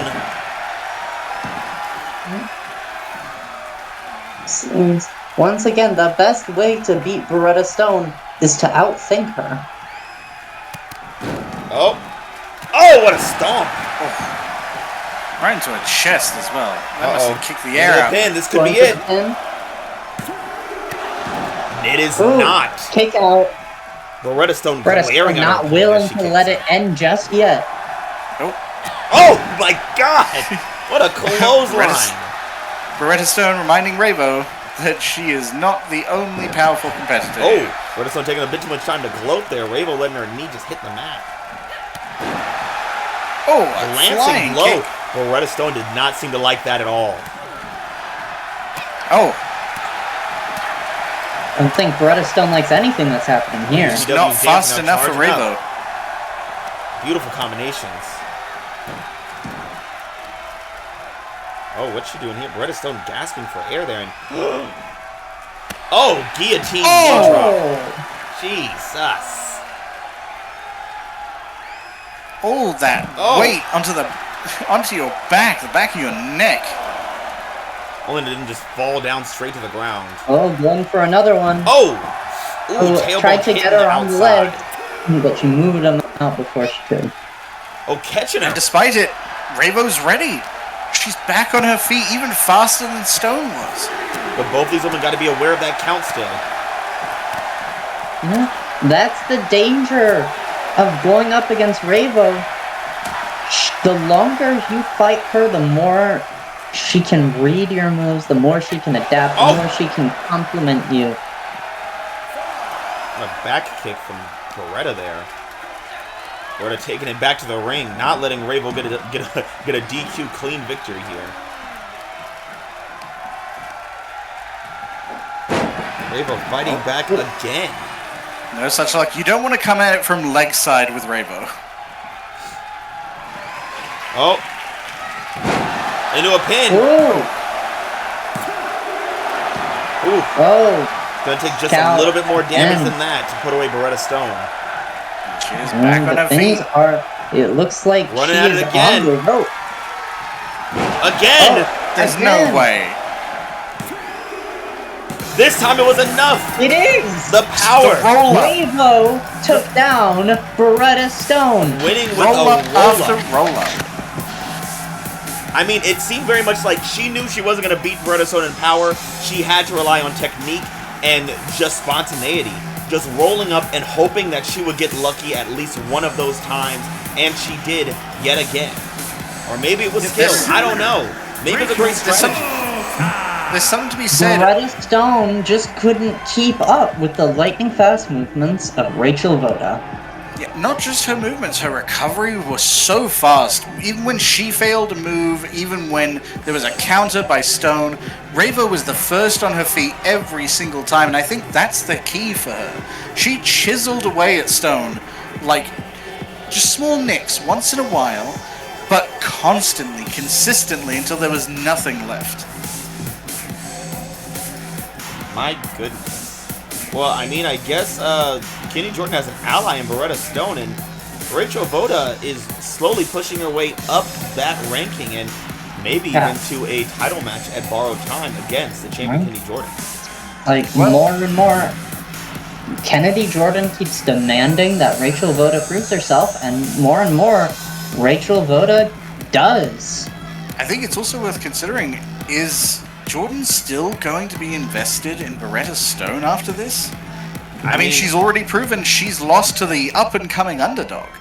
Beretta Stone's not a person that you want to get on the bad side of, let's just say that, as Diamond Diaz knows. That's very true, although I feel like Jordan might be a little distracted now. Rachel Votta seems dedicated to coming after that title. Oh man, this is a tricky situation. And also, Kenny Jordan now has to worry about who's going to be cashing in that Borrowed Time briefcase.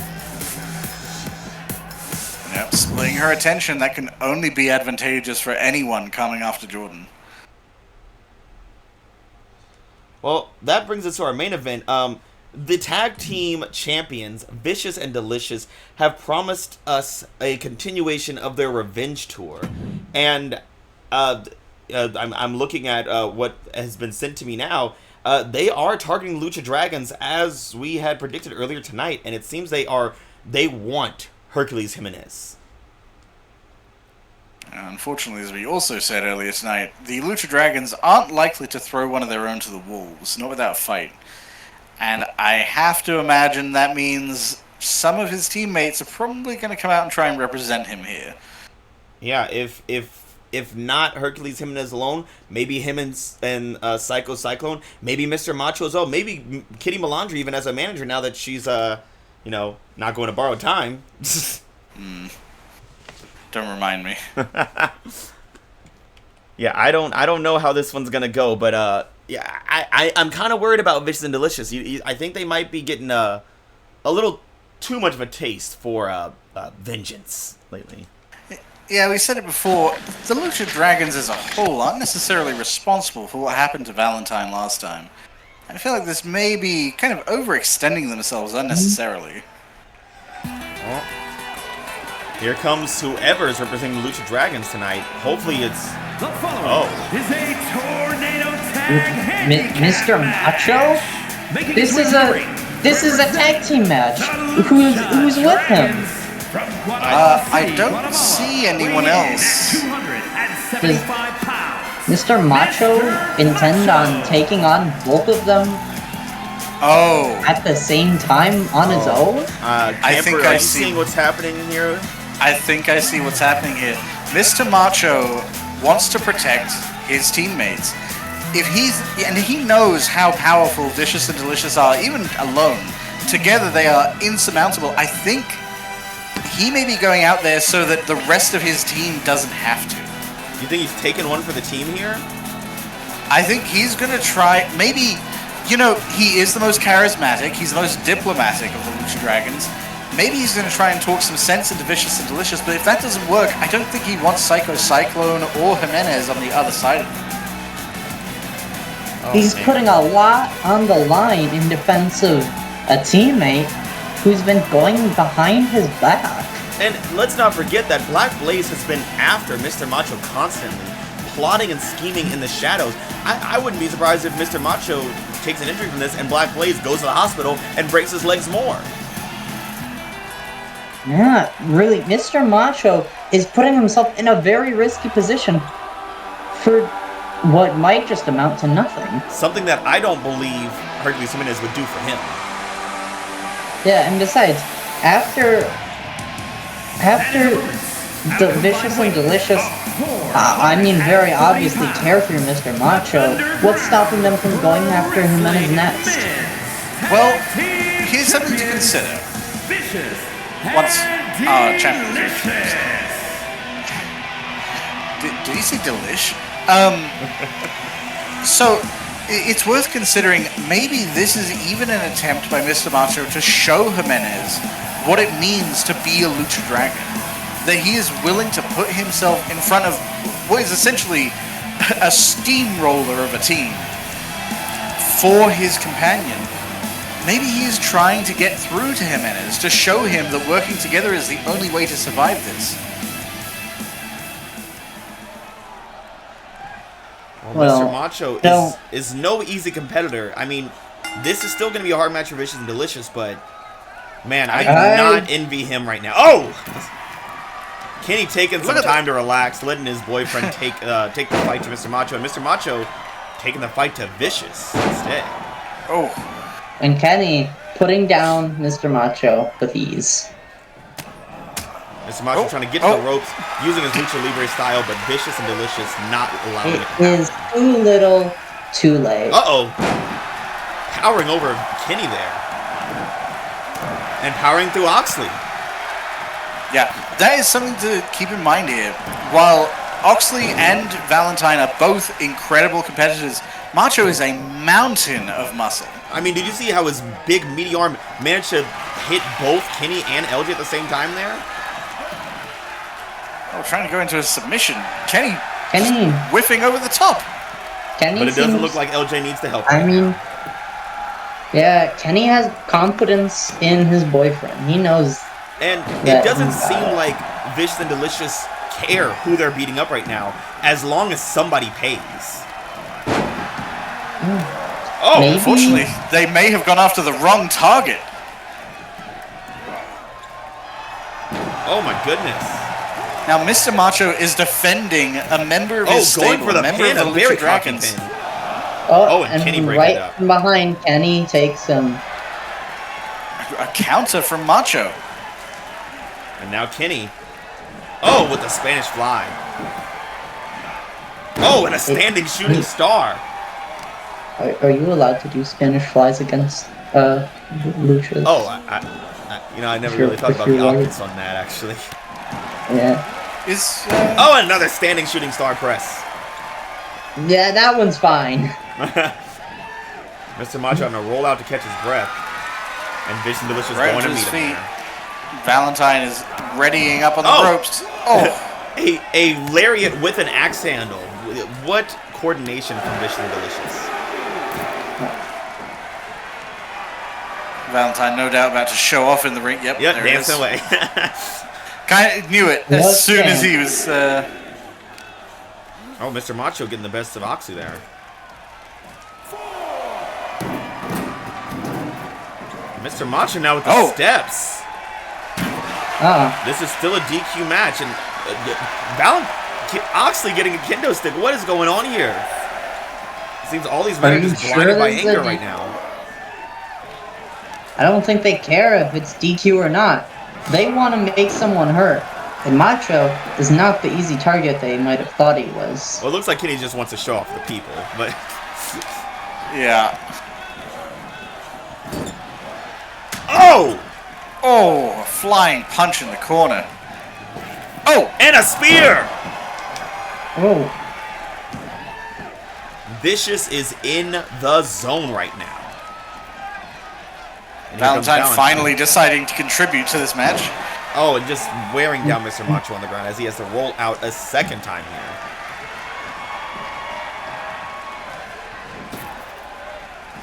Oh! Oh! A high-flying move from Oxley, a rare sight. And while Kenny just calmly jumped out the ring. Jumping in and out, just getting his exercise in. His cardio. And it looks like Vicious and Delicious are doing an interesting tactic, playing some mind games. One keeping Macho's attention while the other one comes around for kind of a pincer maneuver while he's not looking. Very smart. I mean, he hasn't even noticed that LJ Oxley has snuck back into the ring as he's handling Kenny.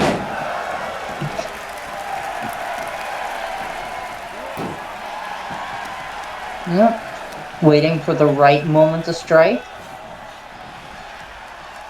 Letting Mr. Macho lull himself into false security and... Staying in Macho's blind spot. And then continuing to let Macho manhandle his and there it goes.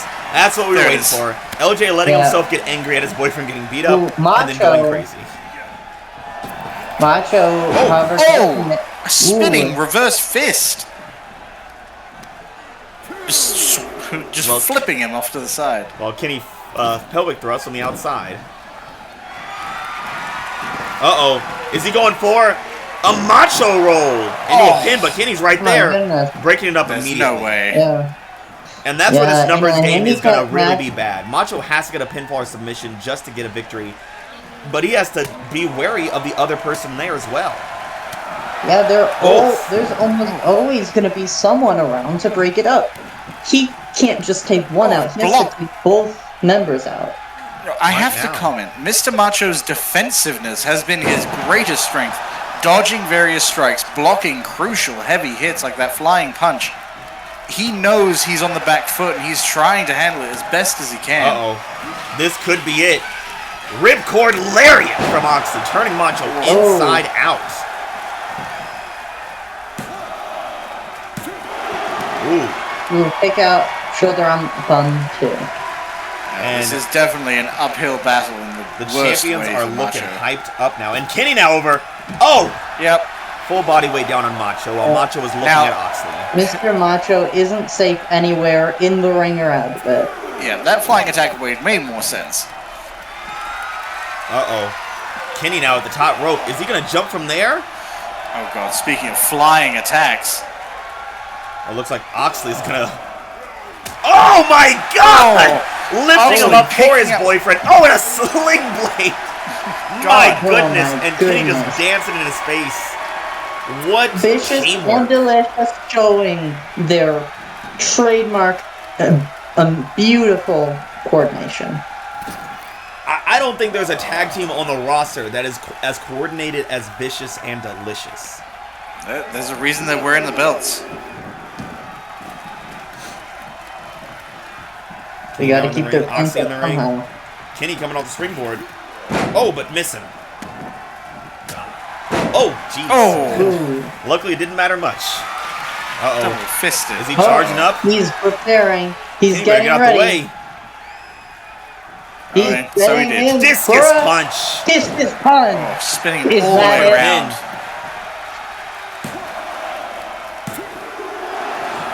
Mr. Oh. Macho still fighting for the Lucha Dragons, fighting for his teammates' honor. Oh, my goodness. Oh! As Vicious and Delicious just pick him apart. This is a gruesome beatdown now.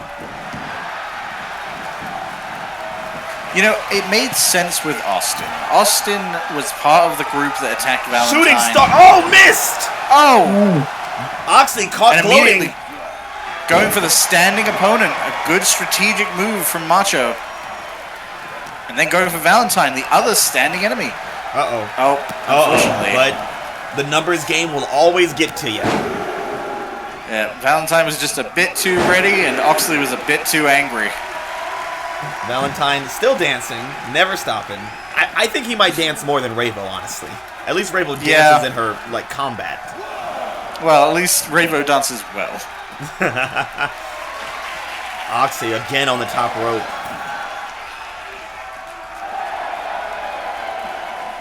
He wants Macho up. He's going for a high-flying maneuver of his own.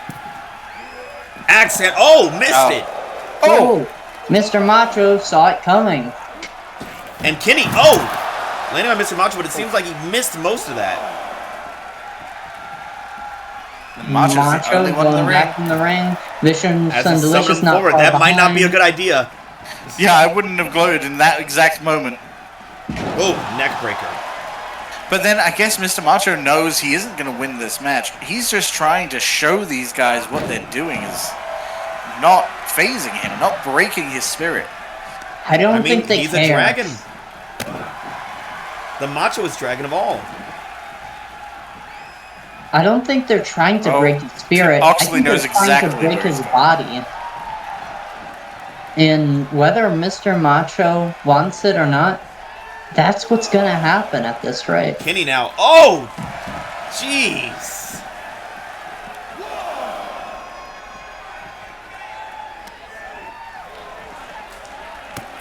Kenny just picking apart Mr. Macho on the outside with his speed and high-flying capabilities. And here comes LJ to support.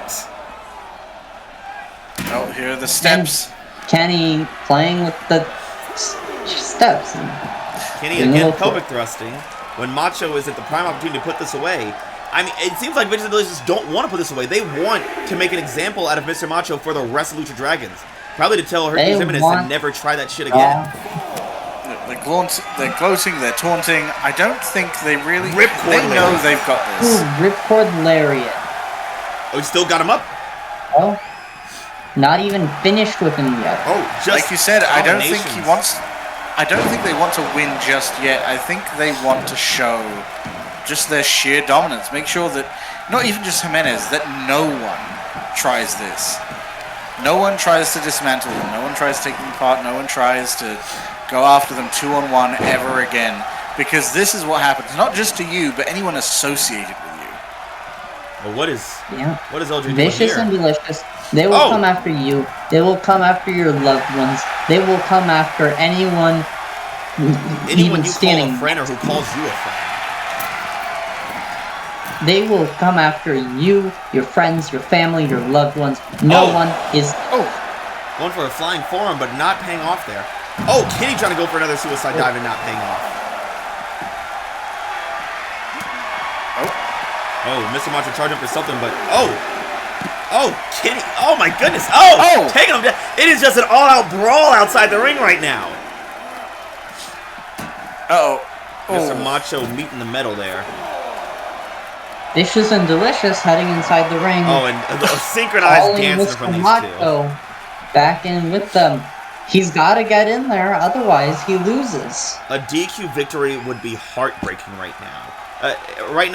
Just... Oh, Oxley resetting the count. Not letting that go. I don't think Oxley would be satisfied with a... Actually giving Macho more time to get in, and Macho beckoning for more of a fight. They're letting him walk in. This is an interesting tactic. Macho taking apart the steps again. They are not looking for a DQ victory. They're not looking. I think Macho is... Oh, he was waiting for his opponents to get out of the ring. Is that going to pay off? I don't think so. Nope, and Kenny is very fast. Yeah, unfortunately, both Valentine and Oxley are fantastic outside of the ring as well. Oh, delivering Kenny back inside. Mr. Macho claiming the outside of the ring for his own. Tell him to think outside the box. Uh-oh, are we going to get a double team here? Uh-oh. Oh, we sure are. Oh! Macho never mind. Slamming the skulls of the boyfriends together. Now kiss.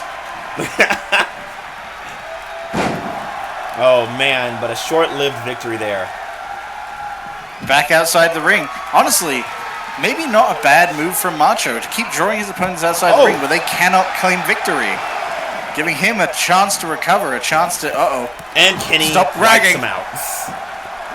Yeah, that's the problem. He doesn't have just one person to worry about. He's got two, and both of them are more than a match for Mr. Macho.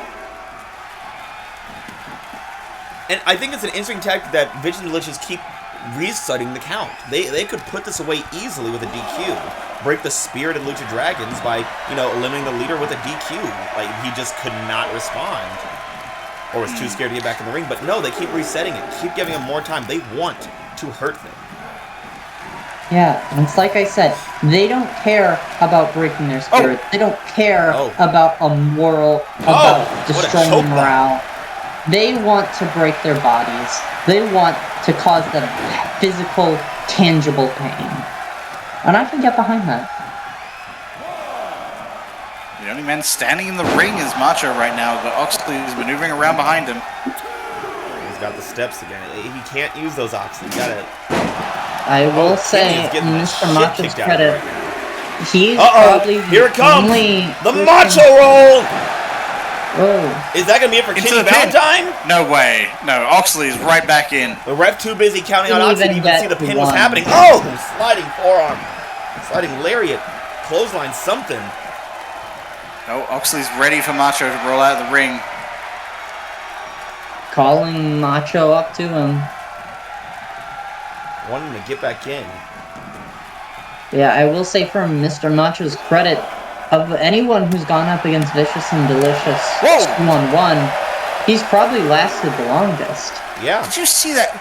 He struck Oxley and essentially spun under Valentine to continue his combination. Uh-oh. Mr. Macho now on fire here. Oh my god, choking out. Oh! Gut punch. Kenny go for a swing, but could not make the distance there. Telling the boy to get back in the ring while he deals with Oxley. You better be careful or Oxley will deal with him. Oxley. Oh, I'm not saying it's a good strategy. Just, I don't know if there are any good strategies when it comes to dealing with Vicious and Delicious. I mean, if there were, Mr. Macho's doing it. Like we've established, he's lasted longer than anyone in a 1v2, let alone any other situation. But he's doing better than some tag teams have done against Vicious and Delicious. That is true. I have to agree with you there. And Oxley just shadow boxing in Mr. Macho's face while he's dazed. Oh, unfortunately giving Macho just enough time to recover and just putting his opponents back in the ring. Showing off. Again, I don't think Mr. Macho is trying... If Kenny hates, it's someone else taunting him because that's his job. I really don't think Macho is trying to win this match. I think he's just trying to, I don't know, antagonize his opponents. Or maybe Well, just that's his make... goal. He's Uh-oh, what's definitely going on here? Shooting star press! Oh, clear across the ring. Are they gonna, is that it? Are they gonna go for the pin there, or is... Oh, No, they're not done yet. Oh my goodness. Oh. Uh-oh. Okay. Oh, Kenny threw him gut against the punch. ropes, and I guess And catch him forgot before what he to could do even hit next. the ground. Oh, but Macho's still fighting back. Oh, another counter. But an arm drag takes him back. There's only so much you can do when you're getting attacked on all sides at all times. What is Kenny doing here? Oh, wrapping the legs up. Oh, stretching out the arms of Macho and then stomping the face outside. Oh. Getting him into position. Kenny, you better be careful with that. Oh! Oh, a Actually, hammer just strike to the flattens back. him.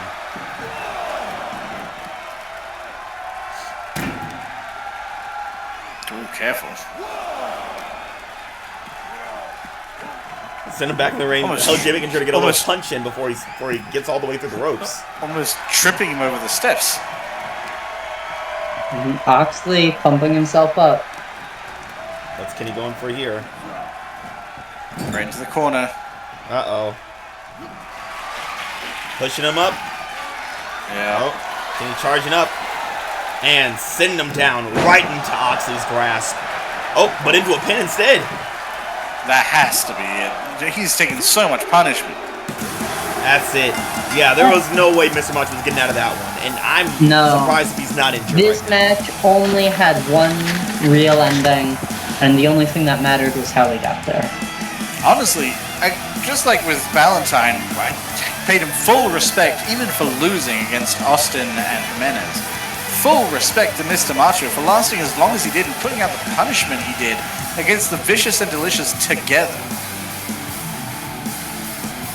Yeah, that was a gruesome beatdown, but in a fantastic showing from the one and only Mr. Macho. Vicious and Delicious. The Of course, Revenge with Macho Tour- out of the way, who's next? It's got to be Cyclone, surely. If they're still going to be standing up for Jimenez, they have to get through his partner.